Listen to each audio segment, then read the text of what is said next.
In this series, we're going to talk about confidence intervals for proportions, and I'm going to go through 3 examples, and there'll be part 1, part 2, part 3 of confidence intervals for proportions. And so obviously part 1 is where you're just going to develop the critical value, okay, and find the answer for z that you're going to use as the coefficient as you go about determining what your margin of error is and what your confidence interval estimation is. And then the second part is where we'll actually create the confidence interval itself.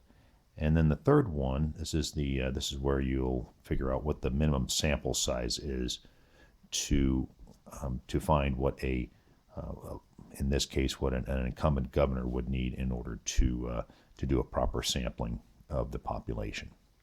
So let's go ahead with part 1. Part 1 is in an interval estimation for a proportion of a population, the critical value of z at 99.2 confidence is.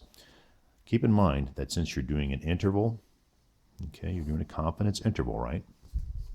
So in this case, this is a two-sided sort of discussion.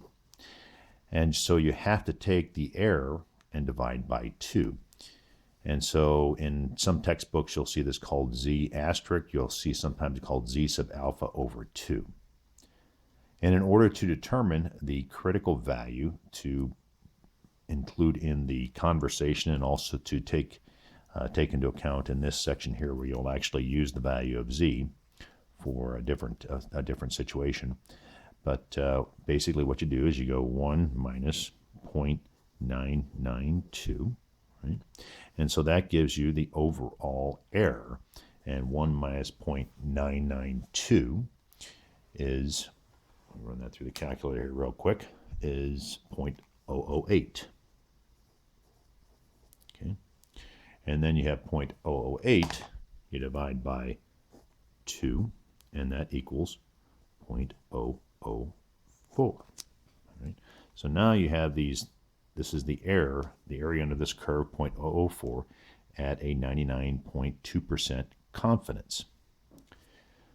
From there, you just go to your handy-dandy z table, and I'm going to use the positive table, so I need to go 1 minus 0.004. And so a 1 minus 0.004, 1 minus 0.004 equals 0.996. So this is a reverse lookup. 0.996 is right here. Okay, and I just looked at all the values in the positive table, and the value for z asterisk or z sub alpha over 2 and the critical value associated with this with a confidence level analysis at 99.2% is 2.65. So in this case, 2.65 would be the correct answer. Now, some people would be tempted to answer 2.44, and the reason you would accidentally or select that answer is you forgot to divide by alpha over 2 because this is a two-sided analysis. That concludes the first part on finding the critical value.